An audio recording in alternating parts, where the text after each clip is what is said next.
Ay nga lang na ngayon. Yeah. Tama ito, ay nga ilela mo sa dato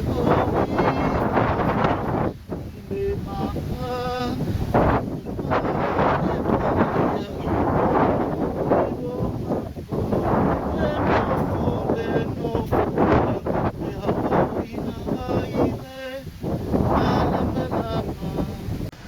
Bunga malua, yale. Kulis sila di mas putol sa ngafang ngol. Malua. Oke. Kaya singa belal la kalau ngul tingo na balik tingo ya. Anyway, yale chot. Ilang ngaling pini. Ya. Pati may pini. Ya, paling pigi sa mga ngali ulit. Ya. Nga meron din nalalong ah. Paling nga matangok ng kulang ah. Malbay nga. May asawa nga kulis mo. Kalau dia senang push sa ulo nga nga kung sino mga ang mga kuing amakainan kasi baru ibas ko oleh fong oleh kasi baru fi kuni mga amakay kaya na ako sa law lima sa ko sa matindi aring kasi siya yang kamu kasi baru ko ngawin ako yung kini ifasi nga kini ifasi ko sa kabay pa makafong ako malwa ya ada mo sa ko sa ya amakay ko oleh kung sino mga kasi baru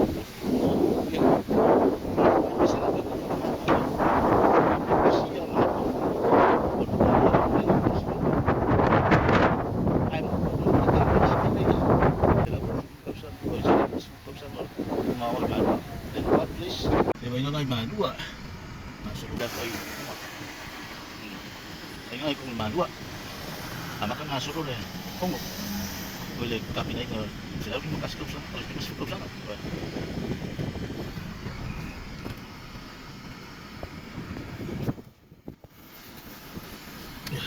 phải bikin lo anh ngay cũng makan sih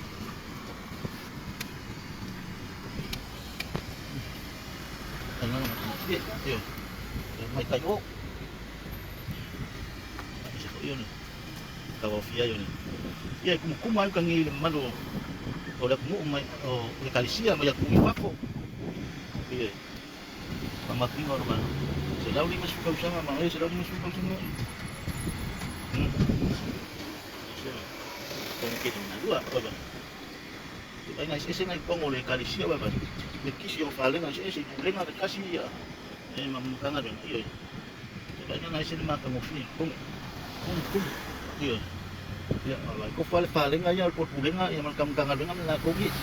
Kagaway, mafunga de, walfa ilong nga, wala nga, walfa kay de kuwa. Kuwa, iya. Hindi ka usang natin. Polisi pa, wala, fungawa, malwa. Fala, kugi, ba ba?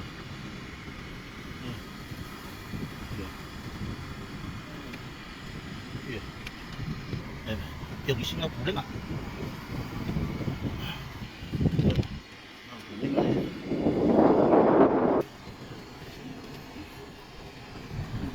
Yung gising nga puli nga puli ko. Ano ito? Wako. Tok. Yung maluay nga may liday ko. Yung fali nga.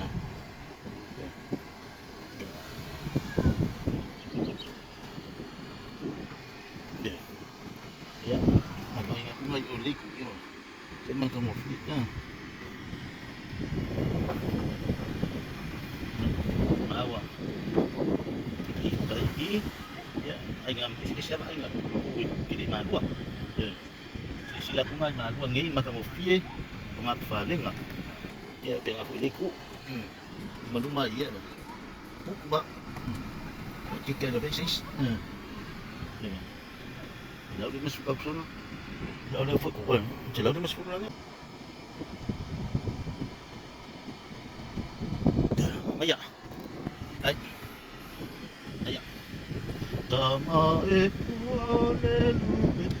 ay nga ilela mo sa tato ifofia ile mama ngale pa ya iroma fo Lenofo, maya oina ile, alamalama. Malu fo we mapapata iki. Tanga ia nei a e maina, ua whiti anoi mata, e siri atu atu, ia pele pu mafua e ai se ai. E lupe sao, ai lina ua sao, lagu mo. Kaya kayo ay malua, pili.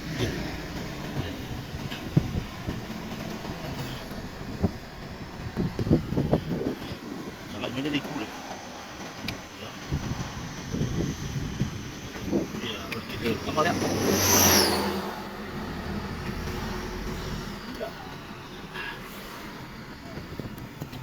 Ini ya, hari ya.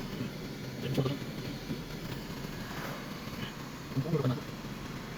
Samain ole lupe aina ile la mosa Natu boi fofia ile mama lumang sa ia iro mako no fo ea oa oina ile mana malama ia yung ko yakmo le le kalisia kakasang tagu kasi balu posto le kalisia mo mual na nakakang kinsa ngayon kakubu tanguli tangi sa malakan kasi ako limang tanguli kalisia alpope tanguli malayo lang mga fara iya malay kalisia mi kisin tangu paliw mo pang yan iya po ayali kalisia mo may malay bakit kalisia mo may malay iya kalisia po ng mulya imay iya pero lako siya kawo mga kakali mo suka ko po au neya ele le loku ni mapo loku posis al misin ka wa ole ay yesu do nga mga yola le ola fa ka when may kala fi kala nga yesu whoever believes and live shall never die when may yesu ole yola kan kong magyaw ini yung kila ba uya lungaw nga yung kako kingo ay ola kako nga when may fula ko skolo pa absent from the body present with the Lord lungaw may paulo kako pia ese kako kingo al ese kako nga ay mafuta tuneli o fa donga nga ide moe kako nga ila ko nga kanya kyo pia ay funga al makro nga leli ang kako kingo al apostolo Paul absent from the body present with the Lord lungaw nga yo kako kingo ay wala kako nga ya mengkini ya ang sila di mas fuko sama funga on malu ya di fa yang letua yang letua di sama uli au ni ise male afe ya pa kile fongo kusa mo ya kile nga ye de kokasi ya de malo ya sa penga ya ka tusi ni ka sa ko ya samo ya sa ko pa nga ngai musilfia ya ole live ni ya mai malua pulis malua pa malua pambiar tua wa ina ngai ni malua pa ko fi ay nga pula ilan langi na kumakno iya iya iya ayun iya ay kung alawan lang ikaw nga loko ay maro iwa nga lang nga mga ngayon binuwa iya iya alulay po rin yun baka aku ya lo niu kau lah biu fakas aku lah pun ni ya ba banyak lagi ni ada makan kopi nanti kalau sila pelan ya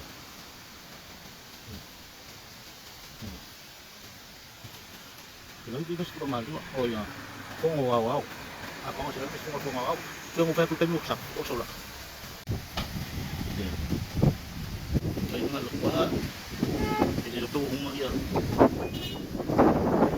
tuwan mo malu so kami nga ya tuwan mo malu dengan pembayanya bila pasang ka ba hindi mo nga siya siya hindi mo nga kung nga hindi ba kahili kamaro kini nga mga evidensyo kaya ako na yan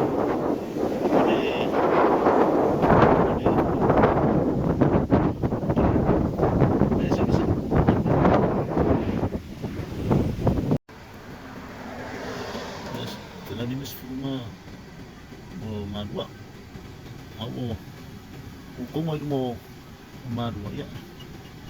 Pa mga kuingaw le sila din sa pagkakas ng kinimango ay rin kalis ya. Fungol madwa. Awal kalis mo ko siya.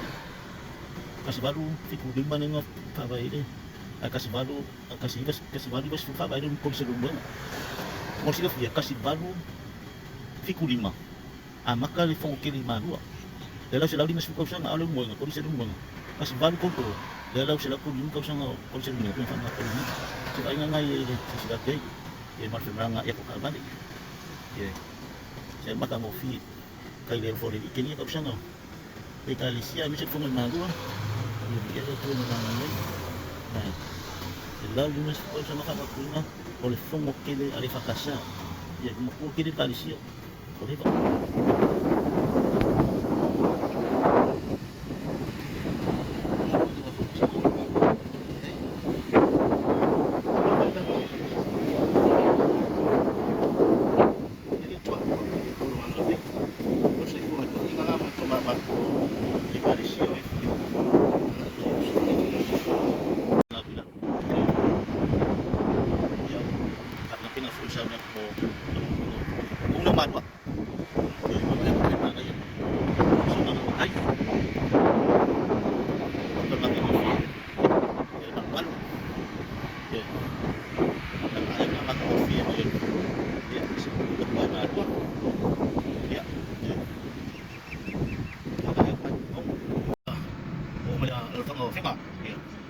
Ayat kan mga ngayon, kafa. Pero makikidafin nga. Malupis o ululyo na rin. Ano malulupis ito. Sa lulyo. Ino malupis kayo. Ino malupis kayo. Malapulyo kayo ka, boy. Kinagyan ba ko? Iya, ngawa, di ko ba, walis ka ba din, di ko nga. Iyo, okay, rice now. Ilang malapis yan. Yung nangap. Kaya po yan. Chef ya, may tawag sweet.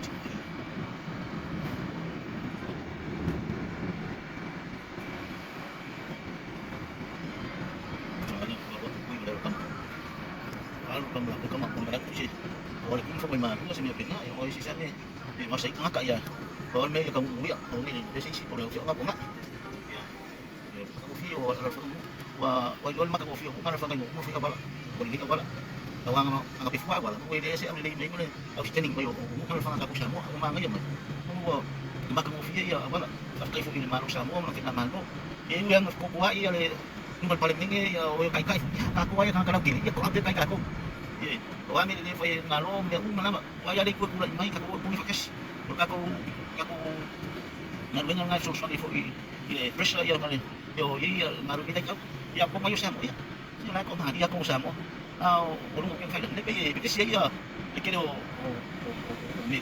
kung may sa mo ikifilo may papaaway may kafaway kasi si ay nga masusimila bakya kay ko mali ya may ngala mas ko ila ya mas niya papyo kaya ko pa mas ko munisip ko pag nga may isip ako pa pala papyo sa mo nga ngay mala kikas ya ngay ako ko bisini kide mo kako ko nga siya mo ko ini mga ubiya ko lang papyo ka ako ako maway ko sa mo dingi lugay ko ba ngay mo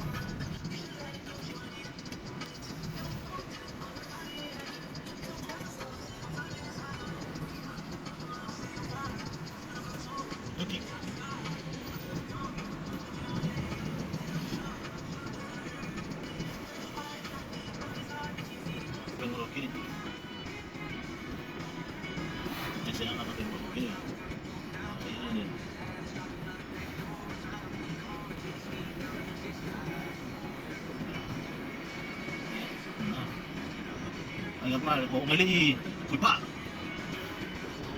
Ya, wala kaya ko ngayon malu mga malagali. Hindi ko ayo. Kung mali, ko niya ayam isik gusto lang ifarula. Dahil wala ko malu yang mali. Dahil ko full mga jali kaya ko iniu ya isa mga kopi. Ay, yang mali malmarsa, kay malmarkapay lang ikis, ire malmarsa sorry. Ya malmarsa ya malmarkapay. Tama nga. Yan. Yang ko ay lupa sa sekolah ni saya English di Church Brown. Ya, beli sa mga Church Brown mo kayo din. Mau ulo le biya ya. Kasi yung request di ako na Oh, kinsa. Yung maingangan man maluwa, palula. Ayan naman palula. Maingangan. Uy, maingangan, makamufio malua. Ya makong malua. Kilolala wal falang la umal maaro kifugi. Ay lisyo yawa. Painga ay si sao eh. Kang payakay kalisia. Pamilya ko ay kalisia kaiki. Makasa kalisia ope kalisia kisi. Ya kalisia masuk fiku. O kumamong o isukiri sila po yasa ay ya may kalisia malawa semping may mga kalisia ka ba. Ang nilalilu ko sa ka ba. Ya orang yang skill mo da ko mo final. O Yesu. Amin.